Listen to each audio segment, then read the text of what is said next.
Hello everyone. हम लोग आज स्टार्ट करने वाले हैं PYQ क्विज। इसमें हम लोग देखेंगे जो 2024 में CHSL का जो एग्ज़ाम हुआ है उसका हर एक शिफ्ट का क्वेश्चन हम लोग करने वाले हैं। ठीक है, पहला क्वेश्चन हम लोग देखते हैं।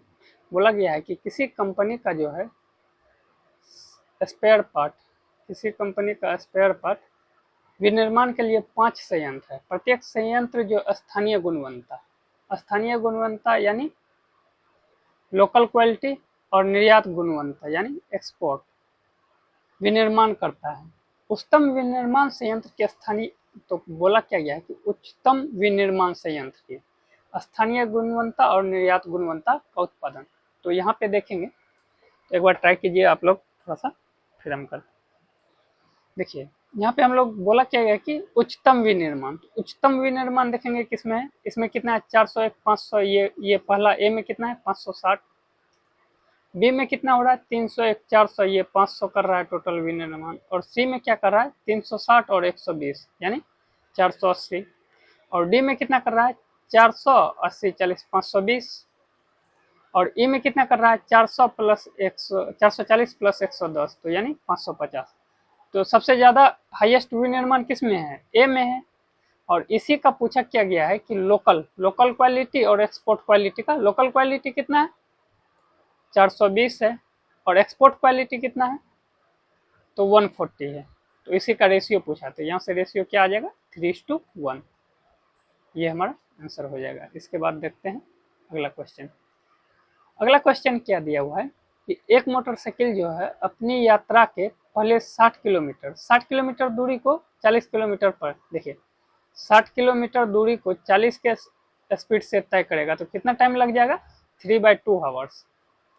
ठीक है, उसके बाद शेष यात्रा अर्थात कितना 90 किलोमीटर की दूरी तय करने के लिए मोटरसाइकिल की चाल कितनी है 45 किलोमीटर, और 90 किलोमीटर का दूरी अब करेगा कितना से 45 किलोमीटर से की स्पीड से। तो यहाँ पे कितना टाइम लग जाएगा 2 आवर्स। और पूछा क्या गया है कि पूरी यात्रा के दौरान मोटरसाइकिल की कुल औसत चाल, तो कुल औसत चाल कितना निकालते हैं, टोटल दूरी, टोटल कितना 60 प्लस 90 150 किलोमीटर चला है। टोटल डिस्टेंस बटे टोटल टाइम टेकन, तो टोटल टाइम टेकन कितना लिया है 3/2 प्लस 2 आवर, तो यहाँ से हो जाएगा 7/2 आवर्स। जब इसको सॉल्व करेंगे तो 150 गुना 2/7, तो यहाँ से हो जाएगा 300/7, और 300/7 क्या हो जाएगा 42.6/7 किलोमीटर पर आवर। इसके बाद अगला क्वेश्चन देखते हैं। अगला क्वेश्चन क्या दिया हुआ है, अगला क्वेश्चन दिया हुआ है कि यदि अरुण के वेतन में 50% की कमी की जाती है और बाद में 50% की वृद्धि की जाती है, तो उसे कितने प्रतिशत की हानि होगी। देखिए 50% की वृद्धि हो रही है, फिर 50% की कमी हो रही है, तो प्लस माइनस माइनस हो जाएगा। इधर क्या हो जाएगा 50 गुना 50/100, ये सक्सेसिव होता है, ये तो कट ही जाएगा, ये कितना -25% हो जाएगा। एक तो ये तरीका होता है। अगर सीधा जान लीजिए, अगर x% की कमी, x% की वृद्धि और x% की कमी बोले तो डायरेक्ट इसका क्या हो जाता है सक्सेसिव x²/100%, और ये क्या होगा माइनस कमी होगा हमेशा। अगला क्वेश्चन क्या है, x का वह न्यूनतम मान क्या होगा जिससे 5 अंकों की संख्या जो है 9 से विभाज्य है। और 9 से डिविजिबिलिटी रूल हम लोग जानते हैं कि इसका जो सम होता है, सम डिजिट ऑफ सम जो होना चाहिए वो क्या होना चाहिए 9 से डिविजिबल होना चाहिए। तो यहाँ 7 2 9, ये तो कट गया।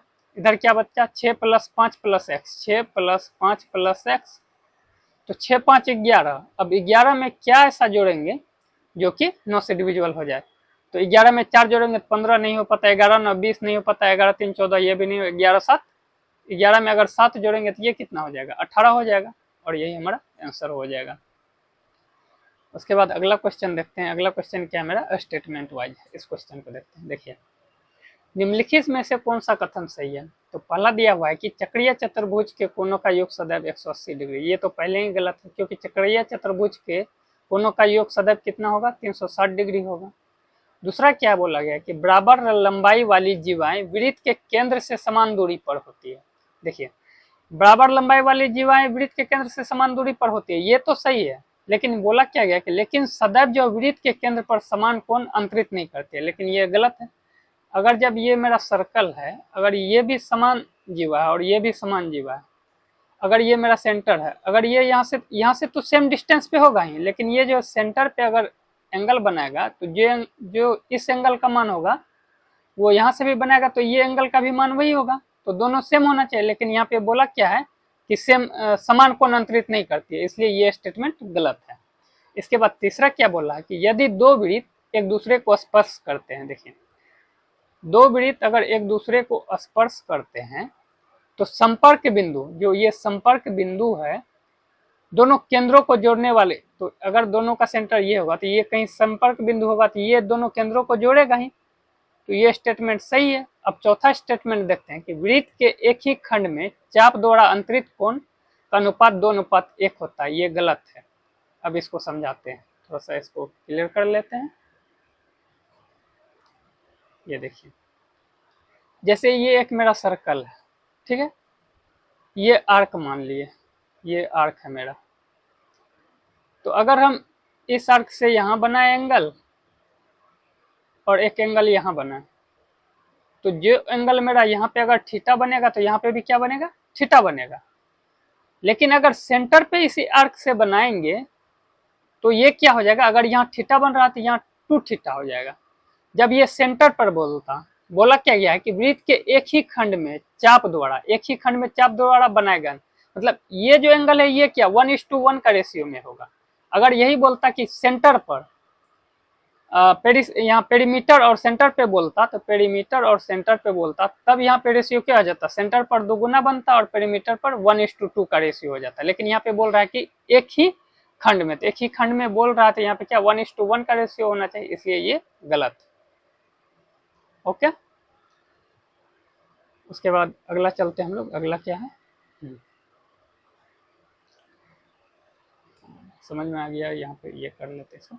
अगला क्वेश्चन है, समकोण त्रिभुज एबीसी में कोण भी 90 डिग्री है। देखिए एक समकोण त्रिभुज है, इसमें कोण भी 90 है, ये ए होगा, ये सी होगा।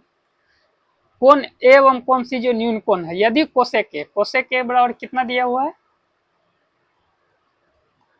2√2/1 ये लिखा हुआ है। अगर ये 2√2 है, h/p ये 1 है, तो ये कितना होना चाहिए,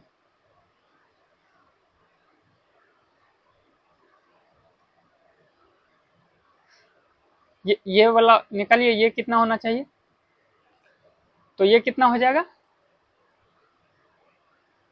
2√2 का स्क्वायर माइनस 1 का स्क्वायर, यानी 1 ही हो जाएगा, तो ये कितना हो जाएगा √7। ठीक है, और यहाँ पे पूछा क्या गया है, sign A cos C plus cos A sine सी। इसको हम लोग डायरेक्ट भी कर सकते हैं। अगर ये 90 डिग्री है तो angle A plus angle C ये क्या हो जाएगा, ये 90 डिग्री ही होना चाहिए।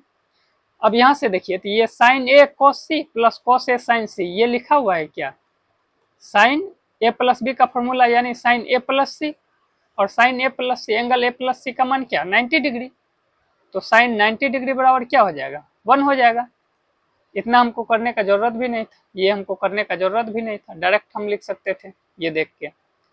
ओके, इसके बाद आगे चलते हैं। अगला क्वेश्चन क्या है, अगला क्वेश्चन है, एक व्यक्ति ने अपने वेतन का, देखिए अगर उसका मान लेते हैं 100 रुपया उसका इनकम है, ठीक है ना, इसका जो है 60% घर के खर्च पर 60% खर्च कर दिया, तो बचा कितना 40,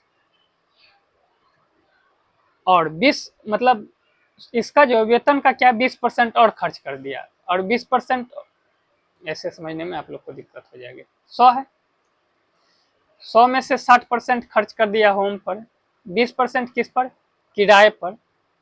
अब 60 20 80 तो खर्च कर दिया, अब बचा कितना होगा 20। अब शेष वेतन, तो ये जो 20 है इसी का कितना 80%, इसका 80% खर्च कर दिया, मतलब ट्रस्ट को दान दिया, यानी 16 रुपया ट्रस्ट को दान दे दिया। तो अब बचा कितना होगा, इसके पास 4 बचा होगा।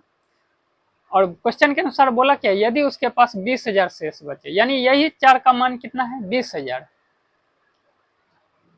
तो एक का मान कितना 5000 और पूछा कितना है कि तो उसका वेतन हम कितना माने थे 100 माने थे, तो 100 यहाँ से क्या हो जाएगा 5000 पर 2 जीरो और आ जाएगा, तो 5000 पर 2 जीरो और आ जाएगा तो 50,000 हो जाएगा। से 50,000 तो 50 पर 4 जीरो हो जाएगा, तो ये हमारा आंसर हो जाएगा। ओके, अब देखिए अगला क्वेश्चन क्या है। देखिए अगला क्वेश्चन क्या दिया हुआ है कि देखिए रेखा P लाइन P जो है इसका समीकरण कितना दिया हुआ है x प्लस वाई बराबर 5, और Q जो है Q लाइन का समीकरण क्या दिया हुआ है x माइनस वाई बराबर 3 दिया हुआ है, और पूछा क्या है कि दोनों रेखाओं का उभयनिष्ठ बिंदु। उभयनिष्ठ बिंदु मतलब कॉमन पॉइंट पूछे या इंटरसेक्शन पॉइंट पूछे, बात एक ही है। अब देखिए यहां से अगर हम x का मान निकालेंगे तो x का मान क्या हो जाएगा 5 माइनस वाई, और यहां से x का मान निकालेंगे तो यहाँ x का मान क्या हो जाएगा 3 प्लस वाई। अब राइट हैंड साइड इक्वल है तो लेफ्ट हैंड साइड भी इक्वल होना चाहिए, तो 5 माइनस वाई बराबर 3 प्लस वाई, और ये जो कॉमन पॉइंट होता है ये इंटरसेक्शन पॉइंट होता है, इसमें ओरिजिन को 0,0 वो बेसिक से हो जाएगा पूरा, डायरेक्ट हम बता देते हैं जैसे इस क्वेश्चन को करते हैं। तो यहाँ से अगर y का मान निकालेंगे तो y का मान क्या हो जाएगा यहाँ से 1 हो जाएगा। अगर y का मान 1 हो गया तो x का मान यहाँ से क्या हो जाएगा 4 हो जाएगा, और हमसे पूछा क्या है कि उभयनिष्ठ बिंदु का निर्देशांक, तो उभयनिष्ठ बिंदु का निर्देशांक क्या होगा x, y, जो कि हमारा क्या हो जाएगा 4,1, चौथा नंबर ऑप्शन हो जाएगा। अब नंबर क्वेश्चन देखते हैं, ये क्या है। वृत्त के केंद्र के एक ही ओर 12 सेंटीमीटर और 20 सेंटीमीटर लंबाई की दो समांतर जीवाएं। देखिए एक सर्कल है मेरा, रुकिए एक सेकेंड,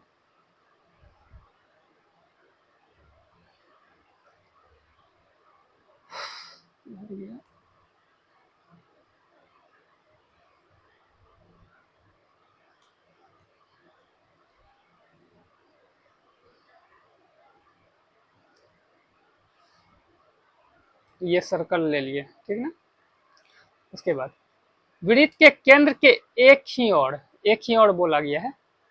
देखिए एक ही ओर बोला गया है, यहाँ पे ले लेते हैं।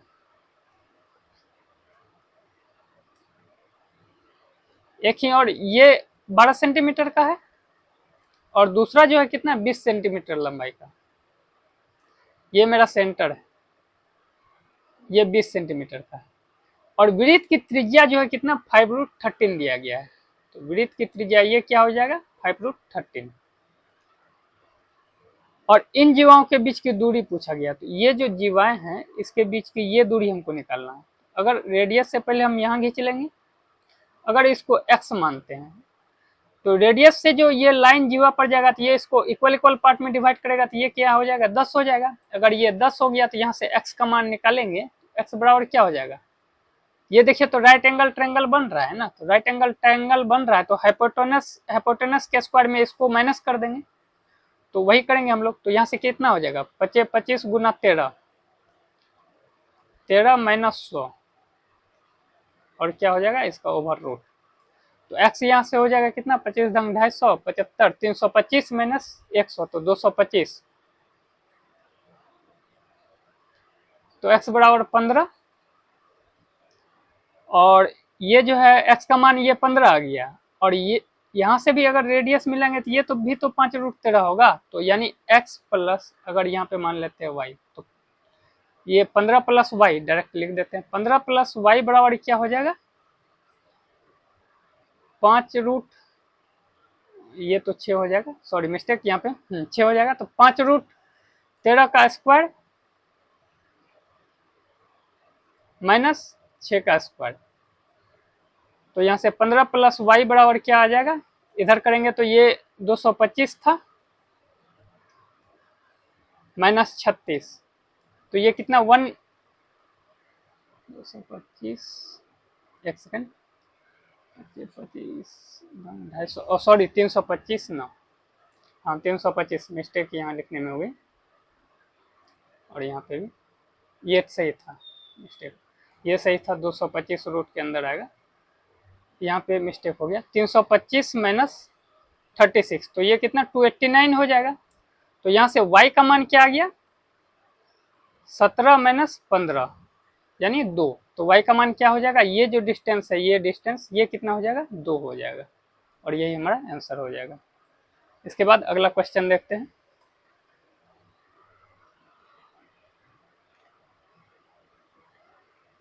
अगला क्वेश्चन दिया हुआ है कि देखिए, यदि दो समरूप त्रिभुज, एक है त्रिभुज एबीसी और त्रिभुज डीईएफ, इसका परिमाप कितना है, 24 सेंटीमीटर और 9 सेंटीमीटर। अगर ये समरूप है तो जो इसका पेरीमीटर का रेशियो होगा, तो पेरीमीटर का रेशियो कितना, 8:3 होगा। वही इसके साइड का रेशियो होगा। पेरीमीटर का रेशियो साइड का रेशियो क्या होता है, सेम होता है। अब बोला क्या गया है कि डीई 3 है। अगर डीई का वैल्यू 3 है, मतलब 3 रेशियो का मान 3 है, तो ये साइड भी कितना, 8 रेशियो का मान 8 ही हो जाएगा। अब बोला गया एबीसी और डीईएफ, तो इसका जो क्षेत्रफल के बीच अनुपात ज्ञात कीजिए। तो इसका स्क्वायर, मतलब सॉरी मिस्टेक, क्षेत्रफल का जो अनुपात होता है वो क्या होता है, साइड का स्क्वायर हो जाता है। तो कितना हो जाएगा, 8 का स्क्वायर 64, 3 का स्क्वायर 9। तो इसका एरिया का क्या हो जाएगा रेशियो, 64:9 हो जाएगा। ओके, इसके बाद अगला देखते हैं। ये क्वेश्चन देखिए, ये क्वेश्चन बहुत ही अच्छा क्वेश्चन है, पहले आप लोग ट्राई कीजिए। देखिए बोला क्या गया कि दो गोलों का व्यास का अनुपात 1:4 दिया गया। अब देखिए डायमीटर जिस अनुपात में हो, रेडियस भी उसी अनुपात में है, R1 और R2 मान लेते हैं। इसका रेडियस का अनुपात कितना है, 1:4 है। अब बड़े गोले को पिघलाया जाता है और पिघले हुए पदार्थ से 125 समरूप गोले बनाए जाते हैं। तो छोटे गोले को पिघलाया जाता है और पिघले हुए पदार्थ से 27 समरूप गोले। देखिए अब गोले पिघलाया जाता है और इससे 125, तो दोनों का वॉल्यूम तो सेम होगा। तो अगर इसका वॉल्यूम निकालेंगे तो वॉल्यूम कितना हो जाएगा, तो 4 का क्यूब 64 का होना चाहिए, और इसका कितना होना चाहिए, 1 का क्यूब, इस रेशियो में होना चाहिए। अब ये तो है 64 बड़े बड़े गोले का वॉल्यूम का रेशियो, लेकिन इसको कितने भाग में बांटा है, 125 गोला बनाया जाता है। यानी इस अगर जब छोटे समरूप का एक गोले का वॉल्यूम निकालेंगे आयतन, तो 125 से डिवाइड करना पड़ेगा। और सेम उसी प्रकार छोटे गोले को पिघलाया जाता है तो पिघले हुए पदार्थ से 27, अगर इसके वॉल्यूम से 27 गोला बनाया जाता है तो एक छोटे गोले का वॉल्यूम निकालेंगे तो 27 से डिवाइड करना होगा। अब बोला गया है कि यदि 125 समरूप गोले में से प्रत्येक, ये जो प्रत्येक है ना, मतलब एक गोले का आयतन, प्रत्येक का आयतन का 27 समरूप गोले में से प्रत्येक के आयतन से अनुपात 1:m है। अब देखिए ये जो बिग वाला था और ये स्मॉल वाला, इसका जो अनुपात दिया गया है वॉल्यूम का पिघलाने के बाद 1:m है। लेकिन यहाँ पे निकालेंगे तो ये कितना है, 64/125 एक गोले का आयतन, और m के जगह क्या है, 1/27। इसको हम लोग इस तरह भी लिख सकते हैं, 64/125, इसको डायरेक्ट यहीं पे कर लेते हैं, 64/125 बाय 1/27, और इसको यही क्या लिखा गया, 1/m। तो यहाँ से अगर 1/m इक्वल टू क्या हो जाएगा, 64 गुना 27/125। अगर यहाँ से m निकालेंगे तो m क्या हो जाएगा, पलट जाएगा इसको, 125/64 गुना 27, और 64 गुना 27 क्या हो जाता है, 1728। तो ये हमारा चौथा नंबर ऑप्शन हो जाएगा। ओके, अब अगला देखिए, अगला क्या है,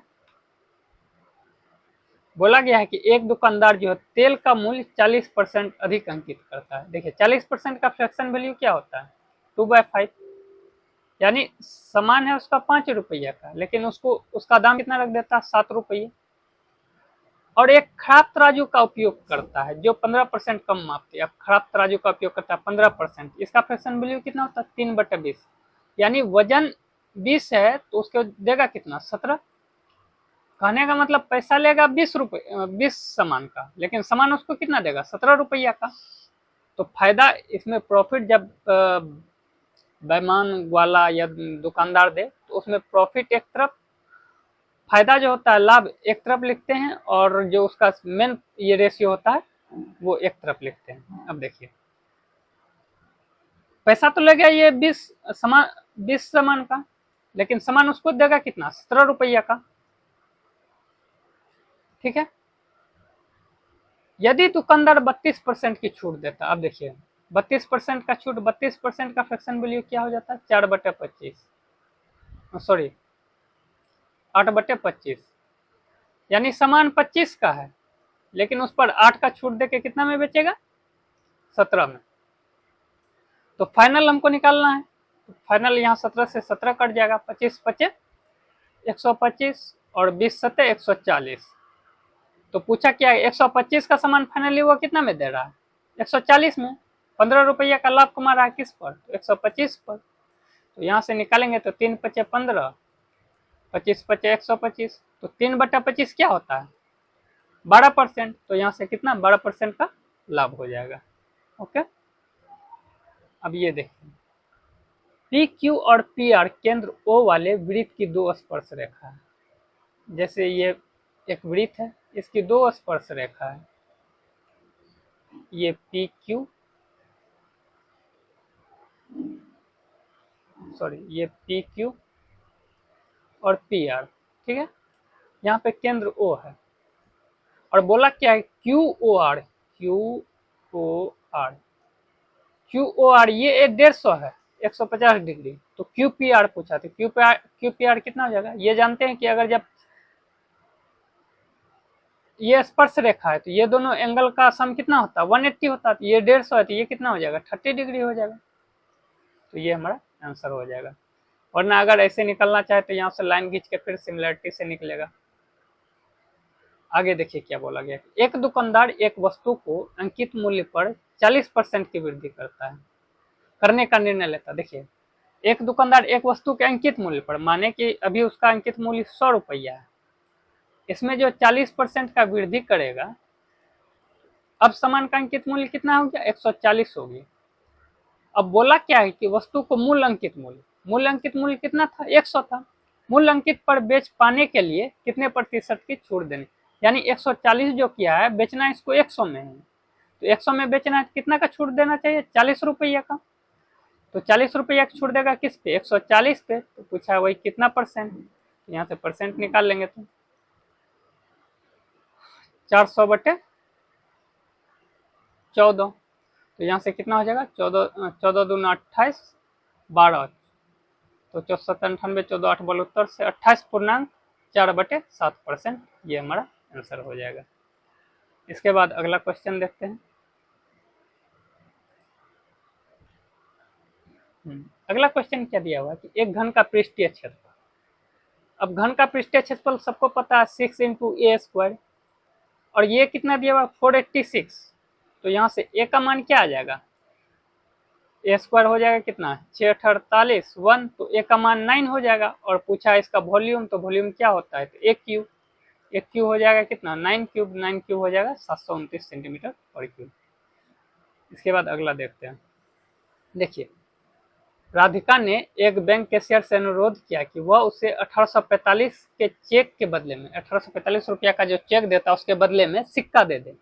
अब सिक्का जो दिया है कैशियर ने उसे 5 रुपए, 10 रुपए और 20 रुपए के सिक्के का एक पैकेट दिया, जिसमें कि सिक्के का अनुपात कितना है, 3:5:7। देखिए, ये 5 रुपया, ये 10 रुपया और ये 20 रुपया का सिक्का कितना का अनुपात में, 3:5:7 के अनुपात में।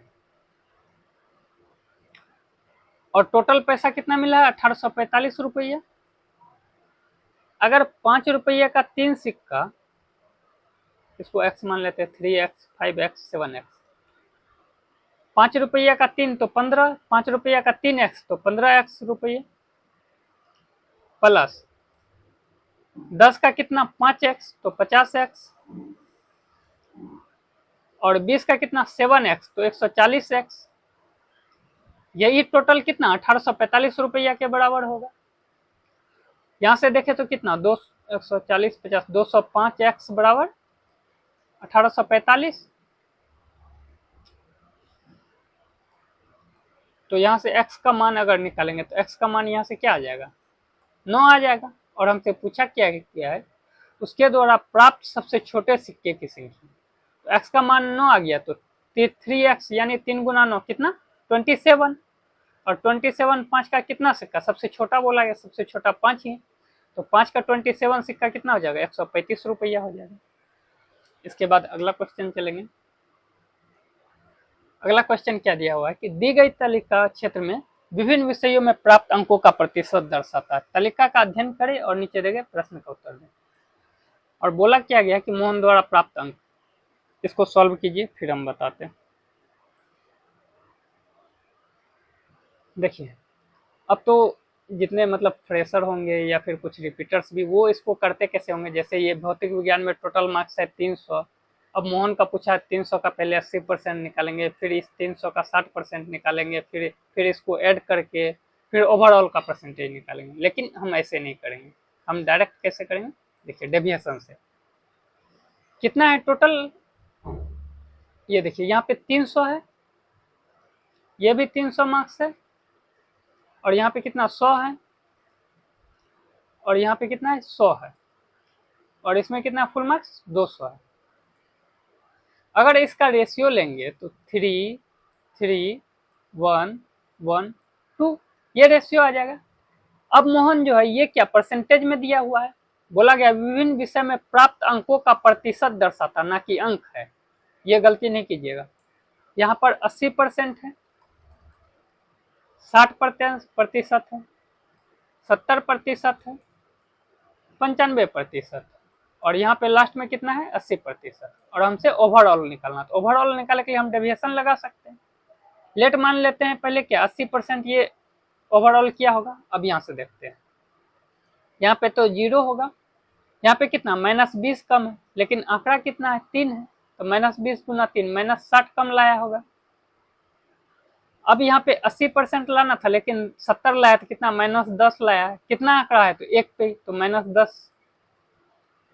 यहाँ पे 15 ज्यादा लाया तो 1 पे ज्यादा 15 लाया है, ठीक है। लेकिन यहाँ पे तो 0 है तो कुछ नहीं। टोटल आंकड़ा मेरा कितना है 3 3 6 1 7 1 8 2 10, तो ये तो एक तरह से केक होता है, ये सब में बढ़ जाएगा।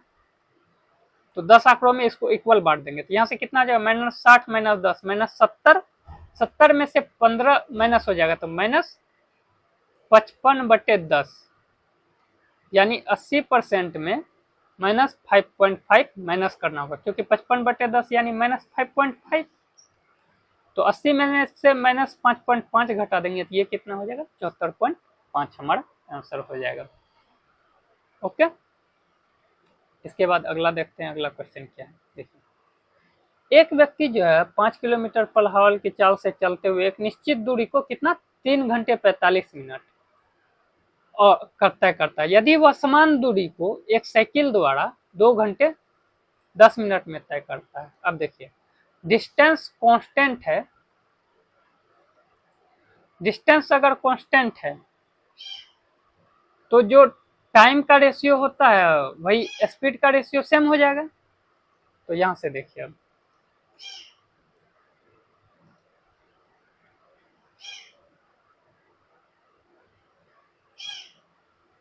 पाँच किलोमीटर पर हावर की चाल से चल रहा है, कितना समय लग रहा है 3 घंटा 45 मिनट, यानी इसको अगर जब मिनट में कन्वर्ट करेंगे तो ये कितना हो जाएगा 180 प्लस 45 यानी 225 मिनट।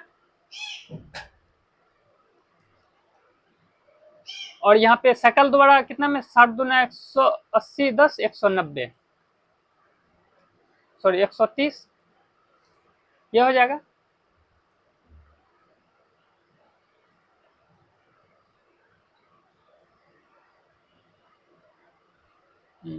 एक सेकेंड, ठीक है। तो यहाँ से टाइम का रेशियो क्या आ गया,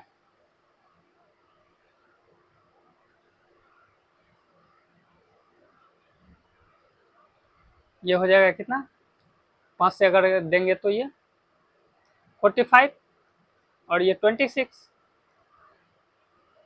देखिए डिस्टेंस बराबर होता क्या है स्पीड इनटू टाइम। अगर डिस्टेंस मेरा कांस्टेंट है तो स्पीड जो है इनवर्सली प्रोपोर्शनल टू टाइम हो जाएगा। तो यहाँ पे टाइम लग रहा है 45, ये यहाँ लग रहा है 26, तो यहाँ से स्पीड का रेशियो क्या हो जाएगा 26:45, क्योंकि रिवर्स रेशियो होता है। अब 26 का मान दिया हुआ है कितना 5 किलोमीटर, तो 45 का मान हमको निकालना होगा। तो 26 का मान अगर 5 है तो एक का मान यहाँ से क्या हो जाएगा 5/26 और गुना 45, यही हमको करना होगा। तो 45 गुना 5 225/26।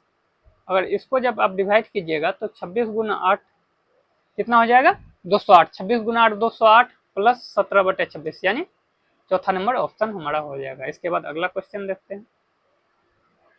अगला क्वेश्चन हमारा क्या है, ये देखिए, इसको अब बोर्ड मास से हम लोग सॉल्यूशन करते हैं। सबसे पहले हम लोग करेंगे क्या, ये वाला पार्ट करते हैं। BODMAS bracket of divide multiply addition तब सब्ट्रैक्शन, ऐसे करते हैं। तो ब्रैकेट ऑफ तो है नहीं, तो डिवाइड करेंगे। तो 3 + 28/35, उसके बाद गुना 15 है +4 और -3 गुना 4 ये है। तो ये देखिए, तो 4/5 इसको लिख सकते हैं और यहाँ से 3 टाइम्स ये चल जाएगा। तो 3 + 12 प्लस ये कितना हो जाएगा -3 × 4 तो -12, और ये +12 -12 तो कट ही जाएगा। 3 + 4 क्या हो जाएगा 7 आंसर हो जाएगा। अब देखिए अगला क्वेश्चन। अगला क्वेश्चन क्या बोला गया है, कितने वर्षों में किसी धनराशि पर 2.6/7% वार्षिक दर से साधारण ब्याज मूलधन के बराबर, यानी साधारण ब्याज जो मूलधन के बराबर यानी 100% R × T। तो यहाँ से टाइम निकालना है, तो टाइम निकालने के लिए 100 को रेट से भाग दे देंगे। तो रेट कितना 7 दूना 14 26/7। तो यहाँ से T बराबर क्या हो जाएगा 100 गुना 7/20 यानी 35 ईयर। ये इसलिए करते देखिए P गुना R गुना T बाय 100 होता है। अगर हम इसको 100 ही माने तो इसका 100% यानी हमको SI भी कितना 100 ही मिलना चाहिए। तो यहाँ पे अगर 100 लिखेंगे तो ये 100 खत्म ही हो जाएगा, समझे। और RT/100 लिखते हैं, इसलिए यहाँ पे डायरेक्ट RT% कर देते हैं। तो 35 वर्ष हो जाएगा। उसके बाद अगला क्वेश्चन हम लोग देखते हैं। मोहन को पहले वर्ष में बिक्री राशि में 12% की वृद्धि होती है, दूसरे वर्ष में 15% की वृद्धि होती है। अब उसकी वर्तमान बिक्री 61 है। देखिए मोहन का अगर मान लेते हैं 100% रुपया था, ठीक ना। उसकी बिक्री राशि में पहले 12% होता है, फिर जो है कितना परसेंट 15%। अब देखिए इसका तो दो तरीका सक्सेसिव निकालने का, तो एक आप x + y मान के निकालिए, लेकिन हम डायरेक्ट कैसे 15 10 25 2 27 प्लस 15 गुना 12 180 1.8 लिख देते हैं डायरेक्ट। तो ये कितना 28.8 की वृद्धि। तो अगर 100 पे 28.8 की वृद्धि होगा तो यानी ये कितना हो जाएगा 128.8 हो जाएगा। और इसी का वैल्यू कितना दिया हुआ है 1,28,800 दिया हुआ है। तो 1,28,800 1,28,800। तो यहाँ से एक का वैल्यू कितना आ जाएगा तो 1288 1000, और 100 का निकालना है तो 2 जीरो और हो जाएगा, तो 10 पर 4 जीरो। तो ये हमारा आंसर हो जाएगा। इसके बाद ये 22 नंबर क्वेश्चन देखिए, ये बहुत ही अच्छा क्वेश्चन है। देखिए इसमें बोला क्या गया है कि एक स्कूल में विभिन्न गतिविधियों में नामांकित विद्यार्थियों का प्रतिशत जो बाई और पाई चार्ट में प्रदर्शित किया है। मतलब इसमें जो टोटल विद्यार्थियों की नामांकित विद्यार्थियों की संख्या है कितनी है 5000 है, और दाईं ओर के पाई चार्ट में लड़कियों की कुल संख्या 1550। इसमें जो कितना है 1550 है, जो कि ये 1550 है जो कि क्या किया है इन गतिविधियों में नामांकित उनका ब्रेकअप प्रतिशत। देखिए अगर टोटल को ऐड कीजिएगा तो 100% होगा, ठीक है। इसमें भी अब देखिए ना, उसके बाद पूछा क्या है क्राफ्ट में जो नामांकित लड़कियों की संख्या है स्कूल में विद्यार्थियों की कुल संख्या का कितना प्रतिशत है, ये देखेंगे हम लोग। अब देखिए क्राफ्ट में लड़कियों में क्राफ्ट में जो लड़की में कितना 22% लिया है, यानी 1550 का 22%। अब 1550 का 22% कैसे निकालेंगे? 1550 का अगर 10% निकालेंगे तो 155 होता है। तो यहाँ से 20% कितना हो जाएगा? 310। और इसका 1% निकालेंगे तो 15.5, और 2% निकालेंगे तो 31। तो यहाँ से 31 ऐड कर देंगे तो कितना हो जाएगा? 341। और यही 341 जो बोला गया है किसका? नामांकित कुल विद्यार्थी कितना है? 5000। तो इसका कितना प्रतिशत है? प्रतिशत से निकालने के लिए 100 से गुना, तो ये कितना प्रतिशत हो जाएगा? इसको 5 गुना 10 फिलहाल लिख सकते हैं। तो यहाँ से 5 6 के 30, 68.2 हो गया, यानी 68.2/10। तो ये कितना हो जाएगा? 66.82% हो जाएगा, क्योंकि पॉइंट उड़ाएंगे तो डबल जीरो हो गया, तो 2 डिजिट के बाद पॉइंट लग जाएगा। तो 6.82% आंसर में 6.82% ये हो जाएगा। ओके, इसके बाद अगला देख लेते हैं। अगला क्या दिया हुआ है कि ए और बी, ए जो है एक काम को कितने दिन में? 10 दिन में करता है, बी 40 दिन में करता है। तो एक दिन में कितना? 4 काम करता होगा, बी जो एक दिन में 1 काम करता होगा। तो टोटल 40 काम को ए और बी, यानी एक दिन में कितना? 5 काम करेगा, तो टोटल काम को कितना? 8 दिन में कर लेगा। ये तो बहुत ही इजी क्वेश्चन था। उसके बाद देखिए, बोला गया दिए गए पाई चार्ट का अध्ययन कीजिए और निम्नलिखित प्रश्न का उत्तर दीजिए। पाई चार्ट स्नातक स्तर की पढ़ाई के बाद विद्यार्थियों के प्रगति के आंकड़े दर्शाते हैं। अब देखिए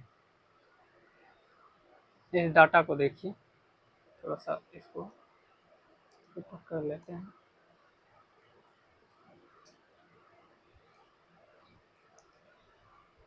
देखिए क्वेश्चन क्या दिया, किन दो को मिलाकर विद्यार्थियों की संख्या अदर के समान है। अब देखिए अदर का डाटा कितना है? 48%।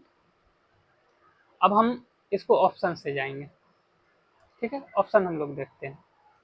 ऑप्शन क्या दिया हुआ है कि पहला दिया हुआ है उद्यमी plus PhD, PG plus PhD. PG में कितना? 39 है, और पीएचडी में 9 है। तो इस दोनों को जोड़ेंगे तो अदर के बराबर हो जाएगा, ये हो सकता है। दूसरा क्या? उद्यमी प्लस पीएचडी, यानी इंटरप्रेन्योर। इंटरप्रेन्योर कितना है? 14%, और पीएचडी 14 9 23, ये तो नहीं हो सकता। अब इंटरप्रेन्योर प्लस पीजी 39 10 49 4 53, ये तो 53 हो गया, ये भी नहीं हो सकता। अब PG plus MPhil, PG plus MPhil, तो ये कितना? 43 हो रहा है, ये भी नहीं हो सकता। एक ही ऑप्शन नंबर 1 हमारा फॉलो करेगा। उसके बाद अगला क्वेश्चन देखते हैं। ये देखिए, ये क्वेश्चन अच्छा है। देखिए 14 सेंटीमीटर भुजा के एक घन से एक सबसे बड़ा संभव गोला निकालकर बनाया जाता है। तो सेंटीमीटर क्यूब में इसका आयतन ज्ञात करें। देखिए दिखाते हैं आपको। जैसे एक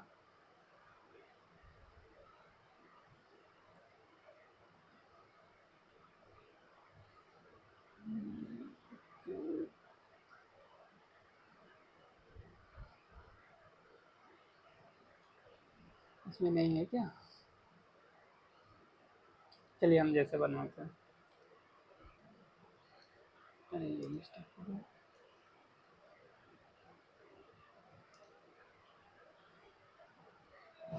एक सेकेंड रुकिएगा। ठीक है,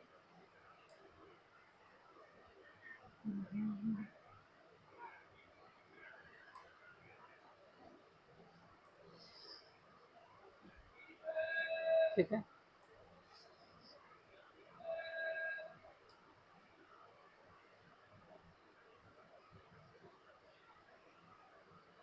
अब यहाँ से इसको, अरे यार, चलो इसको थोड़ा ऊपर बना लेते हैं, ऐसे यहाँ से दिखाई पड़ेगा। एक चीज हम समझाना चाह रहे हैं आप लोग को, वेट कीजिएगा थोड़ा। ये मेरा क्यूब हो गया। अब इसमें हम एक गोला ये फिट करते हैं।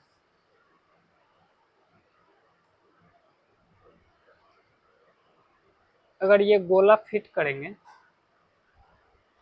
तो कुछ इस तरह से बनेगा कि इसका जो, यहाँ पे देखिए, अब देखिए गोला फिट किए, तो ये देखिए, ये जो इसका डायमीटर है, डायमीटर होगा तो ये कहीं ना कहीं इसका साइड ही बन रहा है, तो ये साइड कितना है 14 है, तो इसका गोले का रेडियस कितना हो जाएगा 7 हो जाएगा। और हमसे पूछा क्या है तो वॉल्यूम, तो ये क्या हो जाता है 4/3 पाई आर क्यूब, 7 गुना 7 गुना 7 ये हो जाता है। अब इसको देखेंगे, 7 से 7 ये खत्म हो जाएगा, 7 गुना 7 49, 49 गुना 4 तो 200 में से 4 कम 196 गुना 22/3, तो 196 गुना 2 करेंगे तो कितना हो जाएगा 200 गुना 400, और 400 में से 8 कम यानी 392 गुना 11/3। अब 392 गुना 11 करेंगे तो ये तो इजी हो जाता है, 392 और 392 को अगर ऐड कर देंगे 2 2 4 9 2 11 का 1 9 3 12 1 तरफ 3 4314/3 ये हो जाएगा। अगर इसको डिवाइड करेंगे तो ये कितना आ जाएगा 1437.1/3, ये हमारा आंसर हो जाएगा। चलिए, आज अच्छा लगा हो तो लाइक शेयर एंड सब्सक्राइब जरूर करें। धन्यवाद।